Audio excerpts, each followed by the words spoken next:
Captain Steve Collins stood on the bridge of the USS Ranger, watching the stars through the main view screen. He had been patrolling the outer edges of human space for 3 months now. It was quiet work, but someone had to keep watch. Earth's colonies were growing fast, and pirates sometimes tried to attack the supply ships. Collins was 42 years old and had been in space for nearly 20 years. He joined the Earth Defense Fleet right after humanity discovered faster-than-light travel. Back then, everyone thought they would find friendly aliens among the stars. That dream had not come true yet. In 50 years of space travel, humans had found empty worlds and ancient ruins, but no living aliens. The Ranger was not a big ship. It carried only 30 crew members and had enough weapons to fight off pirates or rescue damaged vessels. Collins liked his small crew. They were good people who worked well together. His second-in-command was Lieutenant Amy Davis, a smart young woman who had graduated top of her class from the Space Academy. "Captain," Davis called from her station. "I'm getting strange readings on the long-range sensors." Collins walked over to look at her screen. "What kind of strange?" "Multiple ships, sir. At least 50 of them, maybe more. They're moving in formation toward the Kepler system." Collins frowned. No human fleet was supposed to be in this area. "Are they ours?" Davis shook her head. "The engine signatures don't match anything in our database. These ships are using technology we've never seen before."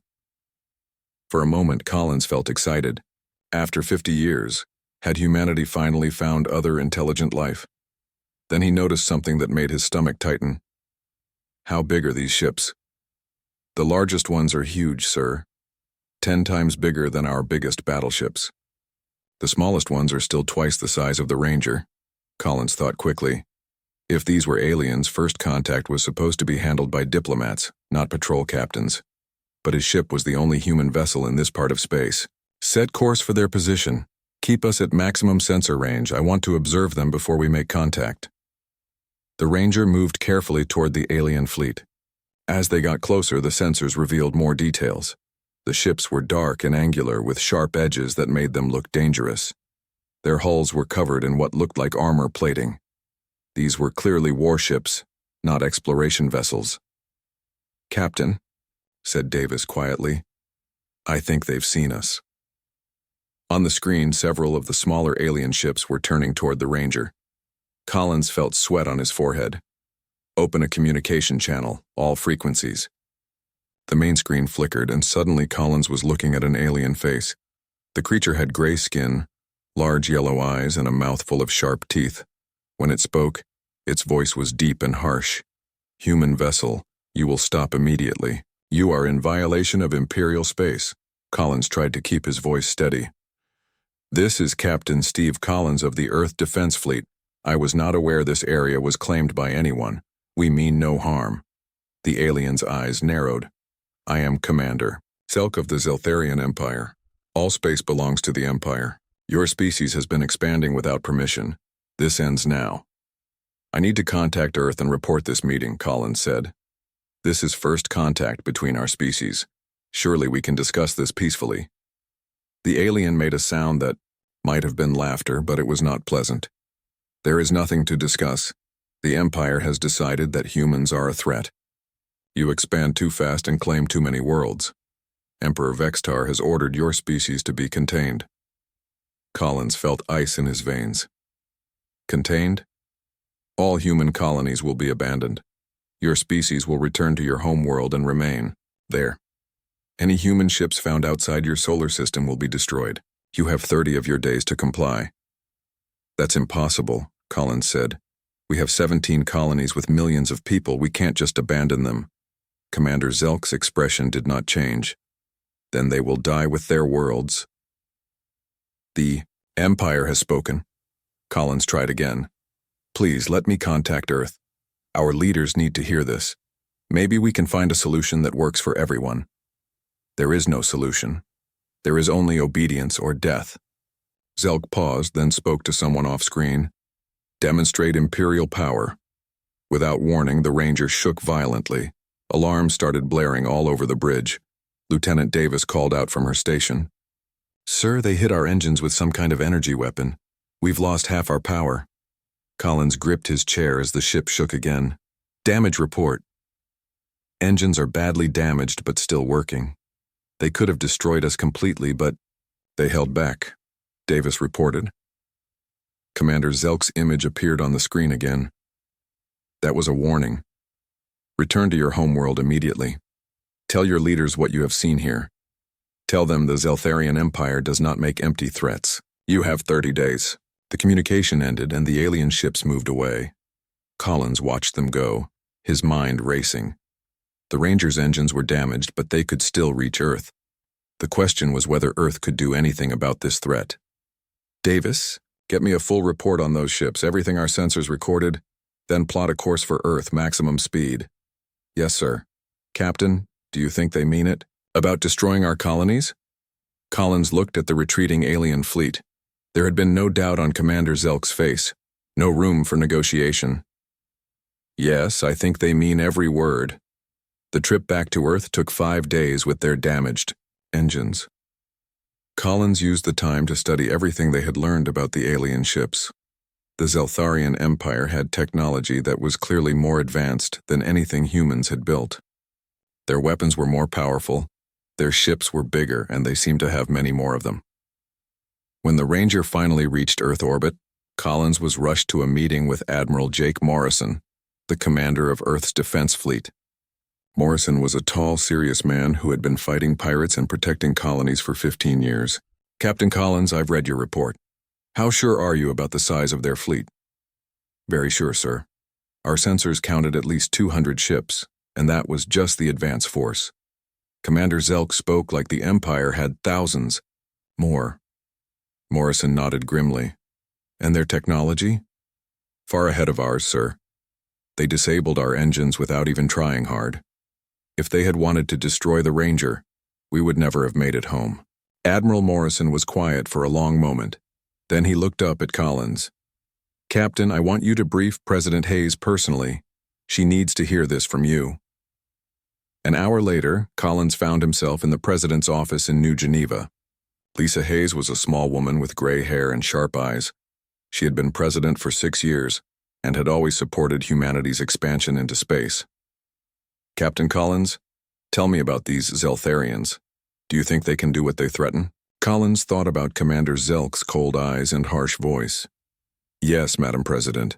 I think they can destroy our colonies easily. The question is whether they will. President Hayes leaned back in her chair. 30 days to abandon 17 colonies and return to Earth. Even if we wanted to do that, it would be impossible. We don't have enough ships to evacuate everyone. What are you going to do, Madam President? Hayes looked out the window at the lights of the city below. Somewhere up there, in the darkness between the stars, an alien empire was preparing to end humanity's dream of exploring the galaxy. I don't know yet, Captain. But I do know this. Humans didn't spend 50 years building a civilization among the stars just to give it up because someone told us to. We'll find a way. Collins hoped. She was right. The alternative was too terrible to imagine. President Lisa Hayes sat in the emergency meeting room deep beneath the government building in New Geneva. Around the long table sat the most important people in human space. Admiral Jake Morrison represented the defense fleet.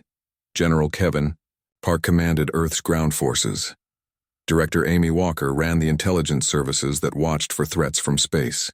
Let me make sure I understand this correctly, Hayes said, looking at the reports spread across the table. This Zeltharian Empire has over 3,000 star systems under their control. They have been conquering other species for 1,000 years. And now they want us to abandon all our colonies and stay locked on Earth forever. Director Walker nodded. That's correct, Madam President. Our deep space monitoring stations have been picking up their communications for the past week. They're not trying to hide their intentions. What exactly are their intentions? Asked General Park. Walker activated a holographic display that showed a map of known space. Red dots marked Zeltharian territory, while blue dots showed human colonies. The red vastly outnumbered the blue. According to their communications, we're what they call a rapidly expanding pest species. They've seen this before with other races. Admiral Morrison leaned forward. What happened to those other races? The ones that surrendered were enslaved. Their worlds were stripped of resources, and their people were forced to work in imperial factories and mines. The races that fought back were completely destroyed. Every ship, every colony, every person. The room fell silent. Hayes felt the weight of humanity's future pressing down on her shoulders. How many ships do they have?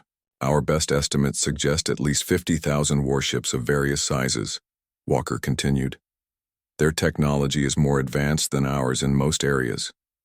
They have weapons that can destroy planets, shields that can stop our strongest attacks, and engines that are faster than anything we've built. General Park shook his head. How is that even possible? We've been developing military technology for 50 years. They've been doing it for over 1,000 years, Morrison replied grimly. They've had time to perfect everything. Hayes looked at each person around the table. What about our advantages? We must have something going for us, or they would have just attacked without giving us a deadline. Director Walker touched a control, and the display changed to show technical specifications. There are a few interesting points. First, they seem surprised by how fast we've expanded. Most species take centuries to establish as many colonies as we have in 50 years. That doesn't help us fight them, Park said. Maybe it does, said a new voice. Everyone turned to look at Captain Helen Foster, Admiral Morrison's strategic advisor. She was young for her position but had a reputation for seeing patterns that others missed. Explain, Hayes said. Foster stood and walked to the display. Look at their historical pattern. When the Empire encounters a new species, they usually attack immediately with overwhelming force. No warnings, no ultimatums, just complete destruction, or conquest within days. But they gave us 30 days, Morrison said slowly. Exactly. That's not their normal behavior. Something about us has made them cautious enough to offer terms instead of just attacking. Walker pulled up more data. Captain, Foster is right. In the past 1,000 years, the Empire has only offered surrender terms to 3 other species. In each case, those species had something that made the Empire uncertain about a direct attack. What kind of something? Hayes asked. Unknown weapons, unusual tactics or technology the Empire couldn't understand immediately. In all 3 cases, the Empire preferred to avoid a potentially costly battle. General Park looked skeptical. Are you suggesting that our 43 ships have made an Empire with 50,000 warships nervous? Foster nodded. It's possible. Think about it from their perspective. They send scouts to check on this minor species, and instead of finding primitive savages, they discover that humans have spread across 17 star systems in just 50 years. That's expansion at a rate they've never seen before. Admiral Morrison was studying the tactical reports. There's something else, Captain. Collins reported that the alien commander seemed genuinely surprised by human technology. Not impressed, but surprised. Surprised how? Hayes asked. Collins said the alien expected him to beg for mercy or try to bargain. Instead, Collins asked for time to contact Earth and suggested peaceful negotiations. The alien seemed confused by that response. Director Walker brought up another display. This fits with what we know about Imperial psychology. They're used to species that either surrender immediately or fight desperately with no real plan. Humans don't fit either pattern. Hayes felt a small spark of hope. So they don't understand us.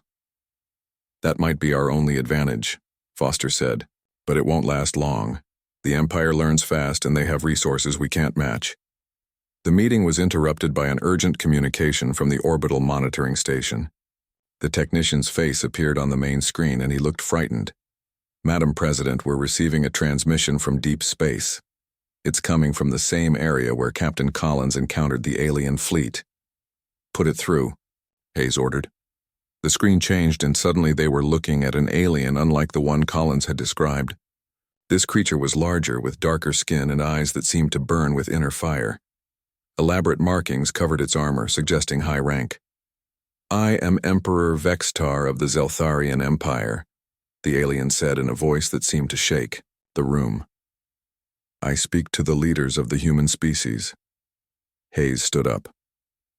I am President Lisa Hayes of the United Earth Coalition. I represent humanity. The Emperor's eyes fixed on her with an intensity that made her want to step back. Your species has been found guilty of unauthorized expansion into Imperial space.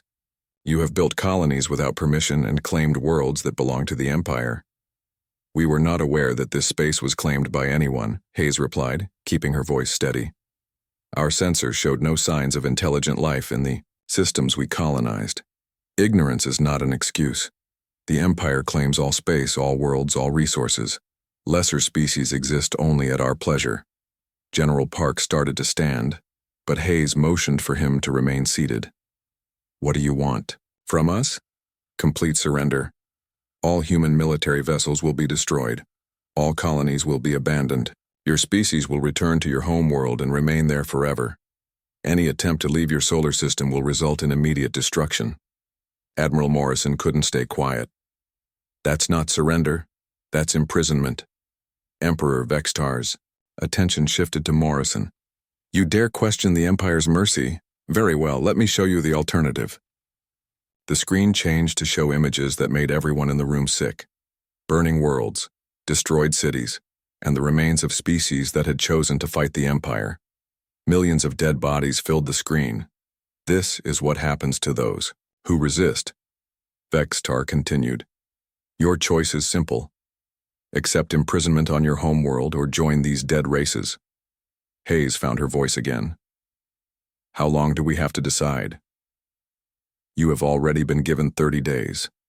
That time is almost half gone. Use it wisely.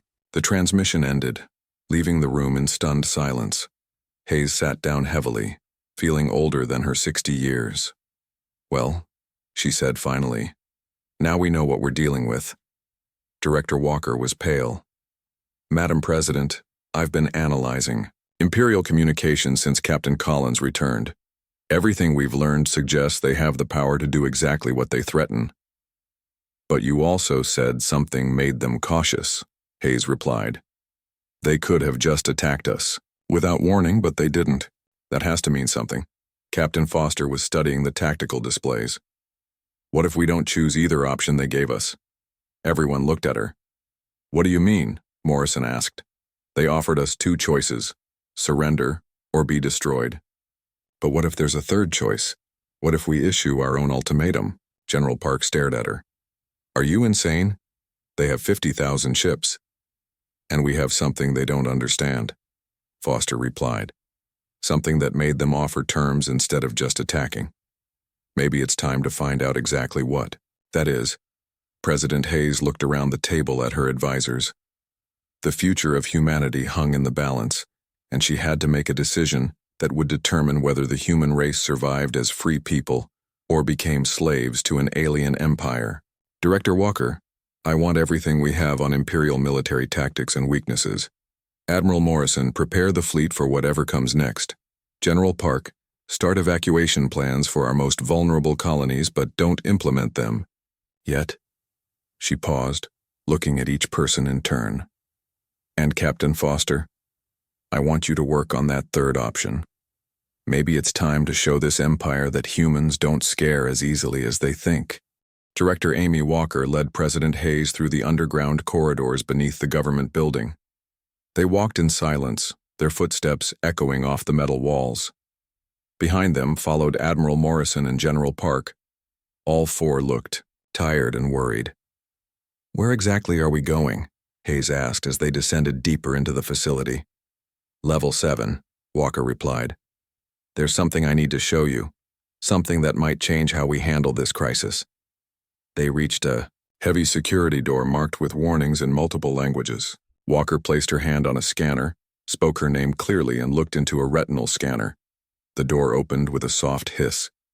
Inside was a room filled with screens, computers, and monitoring equipment.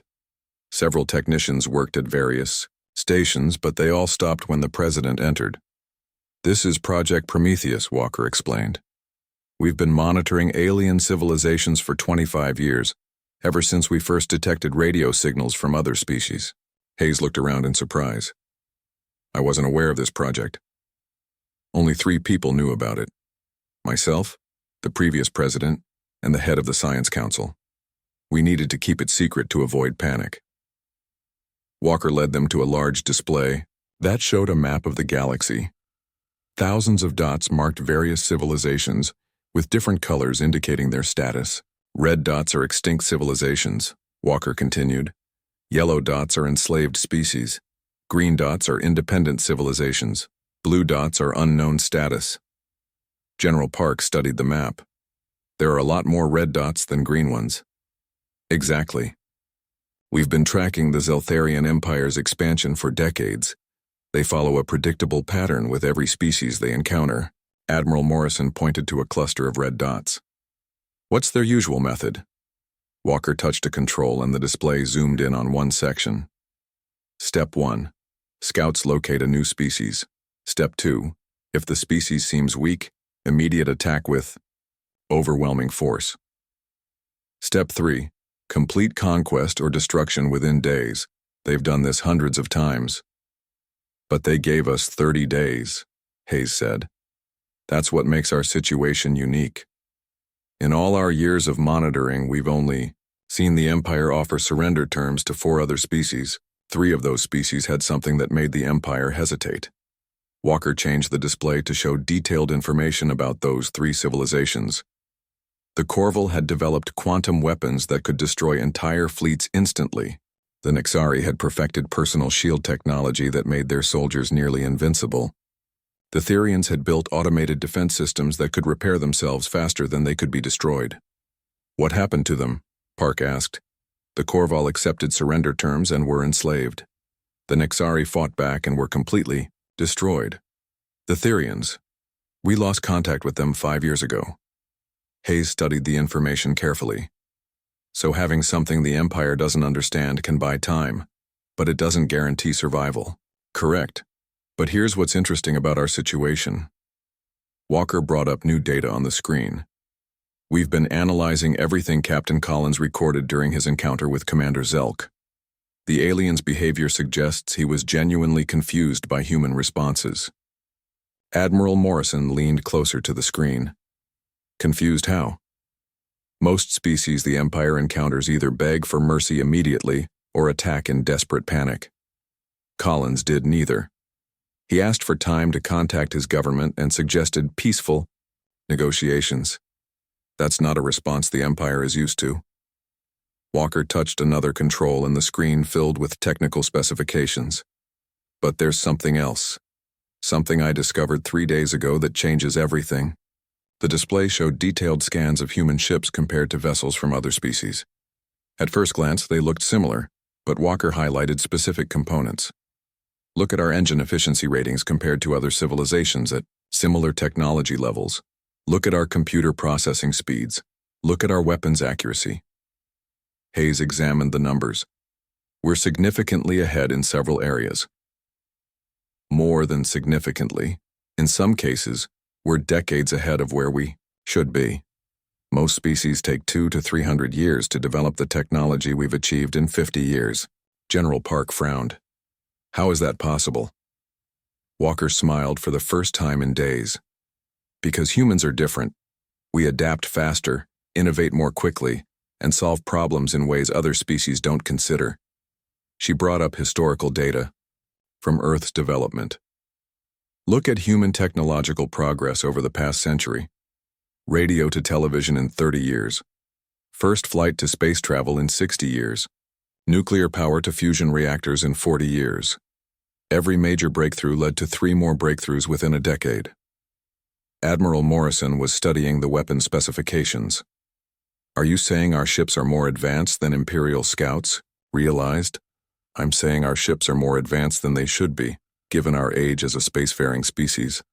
And there's more. Walker opened another file that showed detailed analysis of the encounter between the Ranger and the Imperial fleet. Captain Collins reported that Commander Zelk seemed surprised by the Ranger's sensor capabilities. Our ship detected the Imperial fleet at a much greater distance than the alien expected. So they underestimated our technology, Hayes said. They underestimated our rate of development. Every species they've conquered had predictable technological growth. Humans don't follow that pattern. Walker pulled up one final display that made everyone in the room step back in surprise. It showed the current positions of all human ships, both military and civilian. "This is what the Empire doesn't know," Walker said quietly. "When they counted our fleet, they saw 43 military vessels. But we have over 300 ships in space right now. Most are cargo ships, passenger transports, and research vessels. But they're all equipped with the latest human technology." "Admiral," Morrison stared at the display, "you're suggesting we're stronger than we appear?" "I'm suggesting we're more unpredictable than they calculated, and unpredictability might be our greatest weapon." President Hayes was quiet for several minutes, absorbing everything she had learned. Finally, she turned to face the others. "What you're showing me is that this empire made their decision based on incomplete information. They think they understand us, but they don't." "That's correct, Madam President." Hayes thought about Emperor Vextar's cold eyes and harsh demands. They're used to dealing with species that follow predictable patterns, but humans have never been predictable. She walked to the center of the room and looked at each person in turn. "Director Walker, you said the Empire offered surrender terms to 4 species. What happened to the 4th one?" Walker checked her records. "The Altani. They were offered the same terms as us about 50 years ago. And they refused both surrender and immediate resistance. Instead, they sent a single message to the Empire telling them to leave Altani space or face the consequences." General Park looked skeptical. "What happened to them?" "The Empire attacked them with a fleet of over 1,000 ships. The battle lasted 3 days and then nothing. All communication stopped. Both the Altani and the Imperial fleet vanished, completely." The room fell silent. Hayes felt a chill run down her spine. Vanished? No wreckage, no survivors, no trace of either side. It's as if they all just stopped existing. Admiral Morrison shook his head. "That doesn't help us. We don't have whatever weapon the Altani used." "Maybe we don't need the same weapon," Hayes said slowly. "Maybe we just need to be unpredictable enough to make the Empire think twice." She walked back to the galactic map and stared at the blue dot that represented Earth. Around it, 17 smaller dots marked human colonies, all of them under threat from an empire that had destroyed hundreds of other civilizations. "How long would it take to get a message to Emperor Vextar?" she asked. Walker checked her equipment. "About 6 hours using our fastest communication systems." Hayes nodded. "I want you to prepare a message for transmission. Not a response to his demands, not a plea for mercy, and not a declaration of war." "What kind of message?" Morrison asked. Hayes turned to face them, and they saw something in her eyes that hadn't been there before. Determination mixed with a cold anger that made her seem suddenly dangerous. A warning. "We're going to give the Zeltharian Empire exactly what they gave us. One chance to reconsider their position." General Park stared at her. "Madam President, they have 50,000 ships, and we have something they've never encountered before," Hayes replied. "A species that doesn't follow their rules. It's time to show them what that means." She walked to the communication console and began composing the message that would either save humanity or seal their doom. Behind her, Walker, Morrison, and Park exchanged worried glances, but none of them spoke. President Hayes had made her decision. Now they would all discover if human unpredictability was enough to face the most powerful empire in the galaxy. The message was simple, direct, and unlike anything the Empire had ever received from a threatened species. In 6 hours, Emperor Vextar would learn that humans had their own way of handling ultimatums. Emperor Vextar stood on the command bridge of his flagship, the massive dreadnought called Imperial Fist. Around him, dozens of officers worked at their stations, coordinating the largest fleet he had assembled in 50 years. 800 warships moved through space in perfect formation, ready to destroy the human species once and for all. The Emperor's anger burned cold and steady. No inferior species had ever dared to send him a warning.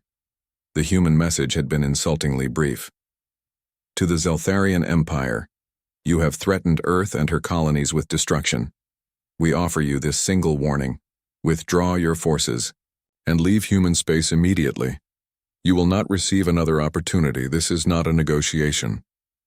General Crixon approached his commander with obvious concern. "My lord, perhaps we should reconsider our approach. The humans show unusual confidence for such a weak species." Vextar turned his burning eyes on his general. "Confidence based on ignorance. They will learn the price of defying the Empire. But, my lord, in 1,000 years of conquest, only 4 species have ever sent us warnings instead of surrender offers. 3 of those species possessed weapons that cost us significant losses, and all of them were destroyed or enslaved in the end," Vextar replied coldly. "The humans have 43 ships against our 800. Their warning is meaningless." The fleet reached the outer edge of human space where the first colonies waited. The target was Darwin Colony, a mining world with 500,000 human settlers. Intelligence reports indicated it was defended by only 5 human warships. Captain Roy Bennett commanded the small defense squadron protecting Darwin Colony. His ship, the USS Defender, was old and not very large, but his crew was experienced. They had fought pirates and rescued damaged vessels for years. "Captain," called Lieutenant Janet Ross from her sensor station, "we have multiple contacts approaching. A lot of them." Bennett looked at his tactical display and felt his stomach drop. Over 100 alien ships were moving toward the colony. In attack formation. "How many exactly?" "I count 120 ships, sir. They're bigger than anything we've ever seen." Bennett's small squadron consisted of 5 ships, the Defender, 2 escort frigates called Courage and Justice, and 2 patrol boats named Swift and Eagle. Against over 100 enemy vessels, they had no chance of winning a conventional battle. "Open a channel to all ships," Bennett ordered. "This is Captain Bennett to all vessels. We knew this day might come. Our job is to protect the colonists and buy time for evacuation ships to arrive. We're going to show these aliens that humans don't give up without a fight." The Imperial fleet moved into attack position. Admiral Thexron, commanding the assault force, expected a quick and easy victory. His ships outnumbered the human defenders 24-1. "All ships, begin the attack," Thexran ordered. "Destroy the human vessels quickly so we can begin bombarding the colony." The battle began with the Imperial ships firing their main weapons at the human squadron. But something unexpected happened. The human ships moved in ways that the Imperial computers had not predicted. Instead of fighting in straight lines like most species, the human vessels weaved and dodged between the enemy shots. Captain Bennett watched the enemy fire pass around his ship. "Ross, are you getting readings on their weapon patterns?" "Yes, sir. Their targeting systems seem to expect us to fly in predictable formations, but we're not doing what they expect." "Good. All ships implement Random Evasion Pattern 7. Make it impossible for them to predict our movements." The human ships began flying in completely unpredictable patterns. They would suddenly change direction, speed up or slow down without warning, and coordinate attacks from unexpected angles. The Imperial gunners found it almost impossible to hit them, but the humans were doing more than just dodging. The USS Defender fired its main guns at an Imperial cruiser and scored a direct hit. The alien ship's shields absorbed most of the damage, but not all of it. Admiral Thexran stared at his damage reports in disbelief. "How did a single human shot penetrate our shields?" His weapons officer checked the readings twice before answering. "Sir, their weapons are more accurate than our computers calculated. They're hitting the exact same spot on our shields repeatedly, creating weak points." "That's impossible. No species develops that level of targeting accuracy so quickly." But the evidence was right in front of him. The human ships were coordinating their attacks with precision that should have taken centuries to develop. When one ship weakened an enemy's shields, another ship immediately fired at the same location. Captain Bennett's squadron was vastly outnumbered, but they were fighting smarter than their enemies. The USS Courage managed to destroy an Imperial destroyer by hitting its engines repeatedly in the same spot. The USS Justice disabled a cruiser's weapons by targeting its gun turrets with surgical precision. "Sir," Lieutenant Ross called out, "we're receiving a transmission from the colony. The evacuation ships have arrived and are loading civilians. How much longer do they need?" Bennett asked while his ship dodged another volley of enemy fire. At least 30 minutes to get everyone aboard. Bennett looked at his tactical display. His squadron had already achieved the impossible by surviving this long.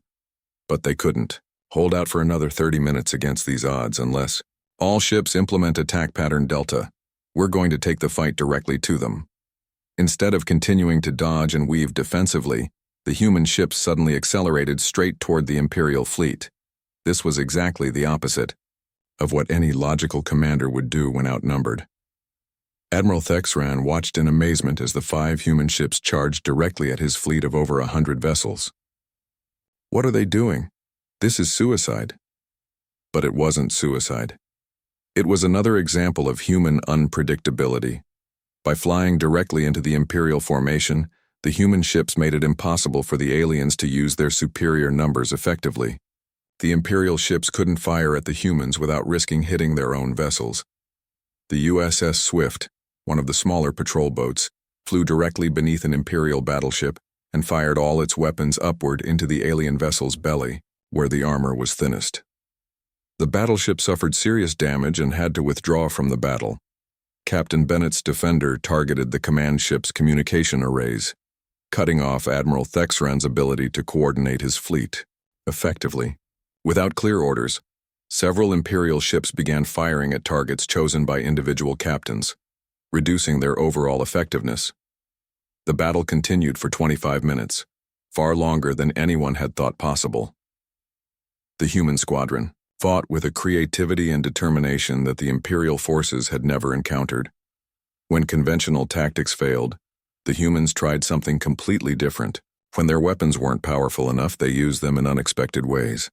Finally, the evacuation ship signaled that all civilians were safely aboard and jumping to hyperspace. Captain Bennett's mission was complete, but his squadron was finally running out of options. 3 of his 5 ships were badly damaged and enemy reinforcements were arriving. All ships, we've done our job, Bennett announced. Time to withdraw. The human ships disengaged from the battle and retreated toward the edge of the system. They had lost 2 vessels, the Justice and the Eagle, but they had accomplished something that shocked the Imperial fleet. Admiral Thexran stared at his casualty reports. 18 Imperial ships had been destroyed or disabled by 5 human vessels. It was the worst exchange ratio in Imperial military history. Send a message to Emperor Vextar immediately, he ordered. Tell him that human military capabilities have been severely underestimated. Aboard the Imperial Fist, Emperor Vextar received the battle report with growing fury and concern. His overwhelming fleet had defeated 5 human ships, but the cost had been far higher than expected. General Crixon approached cautiously. My lord, perhaps the humans possess military technology we don't understand. Technology doesn't explain what happened here, Vextar replied grimly. These humans fight differently than any species we've encountered. They don't follow the rules of warfare that govern civilized beings. What are your orders, my lord? Vextar looked at the tactical display showing the positions of remaining human colonies. Each one would be defended, and each battle would cost more Imperial ships than it should. Continue the attack, but with more caution, and send word to the home fleet. We may need reinforcements to deal with these humans. For the first time in his long career of conquest, Emperor Vexitar was beginning to understand that humanity represented something new and dangerous. A species that didn't fight the way others fought, didn't think the way others thought, and didn't surrender the way others surrendered. The human warning was starting to make sense. Admiral Jake Morrison stood on the bridge of the USS Defiance, humanity's most powerful warship. Around him, the largest human fleet ever assembled moved through space toward their target. 43 military vessels, supported by over 200 converted civilian ships, all heading for the same destination, Emperor Vexitar's flagship. Morrison had spent 3 days planning this attack with President Hayes and the military council. The plan was simple in concept but incredibly dangerous in execution. Instead of defending their colonies one by one, humanity would strike directly at the Empire's leadership. Admiral, called Commander Lisa Park, all ships report ready for the final phase. Morrison nodded. The past week had been costly for both sides. The Empire had destroyed 6 human colonies, but each victory had taken longer and cost more Imperial ships than expected. Captain Bennett's defense at Darwin Colony had become the model for every human commander. Fight smart, move unpredictably, and make the enemy pay for every victory. Communications, open a channel to all fleet commanders, Morrison ordered. The main screen divided into sections showing the faces of human captains throughout the fleet. These were men and women who had volunteered for what everyone knew was likely a suicide mission. Ladies and gentlemen, Morrison began, in 20 minutes we will engage the Imperial flagship and its escort fleet. Our intelligence indicates Emperor Vextar has over 300 ships defending his position. We have less than 300 total, and most of ours are converted cargo vessels with civilian crews. The faces on the screen showed determination mixed with fear, but no, one asked to withdraw. However, Morrison continued, we have advantages the Empire doesn't expect. Every ship in this fleet is equipped with the latest human technology. Every captain has studied the new tactics that worked at Darwin Colony and the other defense battles. Most importantly, we're going to do something the Empire has never seen before. Attack their leadership directly. Commander Tony Wells, leading the diversionary force, spoke up. Admiral, what if the Emperor retreats when he sees us coming? Then we follow him. The Empire rules through fear and the belief that they're invincible. If we can damage that belief, we damage their entire system of control. Morrison closed the channel to the other ships and turned to his bridge crew. Captain Foster, are our special systems ready? Captain Helen Foster checked her instruments. All experimental weapons are online, sir. The new shield generators are operating at full power, and the artificial intelligence systems are ready for combat coordination. Morrison allowed himself a small smile.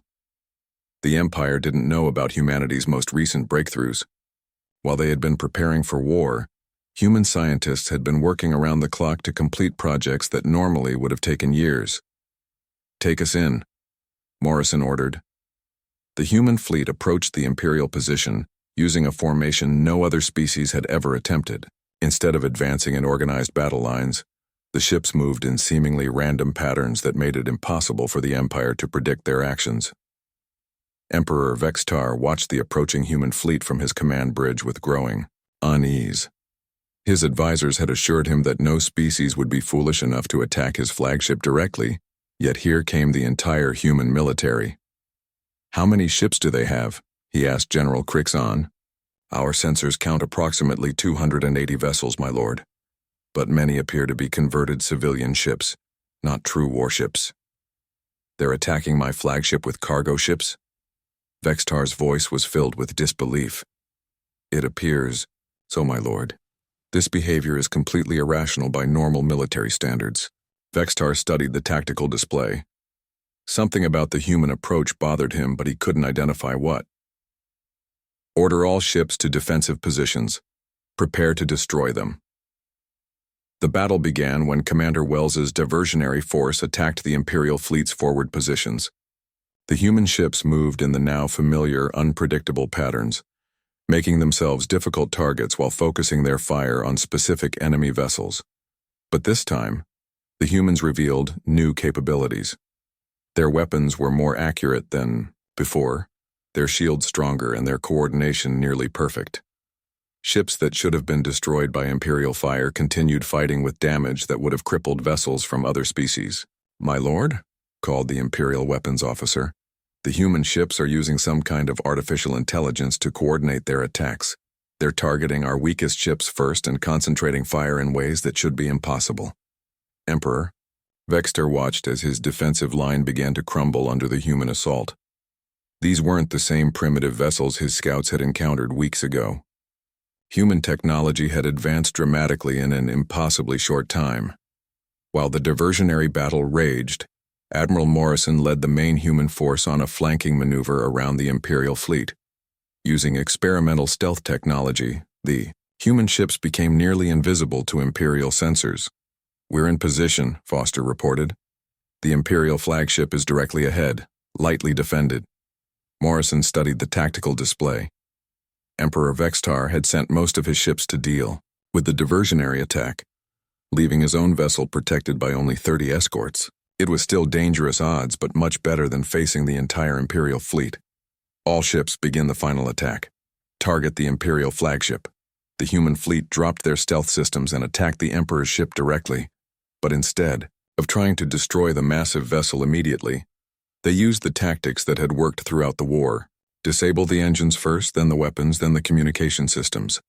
Captain Laura Kim, commanding the converted cargo ship New Hope, found herself in a desperate situation when Imperial fire damaged her engines. Instead of retreating, she made a decision that would become legend. Using her ship's cargo handling systems, she grabbed onto an Imperial destroyer and used it as a shield while firing at the Emperor's flagship. "This is insane," her engineer called out. "We're using a warship as a weapon." "Whatever works," Kim replied, continuing to fire while the captured destroyer took damage meant for her ship. Throughout the battle, human crews displayed the creativity and adaptability that had surprised the Empire from the beginning. When conventional weapons failed, they tried unconventional approaches. When their ships were damaged, they found new ways to keep fighting. The USS Defiance engaged 3 Imperial cruisers simultaneously, using artificial intelligence to coordinate its weapons fire with surgical precision. Each shot hit exactly where it would cause the most damage, disabling enemy systems with minimal energy expenditure. Emperor Vextar felt his flagship shake under human weapons fire. Around him, his bridge crew worked frantically to coordinate the defense, but human attacks were coming from too many directions at once. "My lord," General Crixon called out, "our engines are damaged. We cannot retreat." "Then we fight to the death," Vextar snarled. "No species defeats the Empire."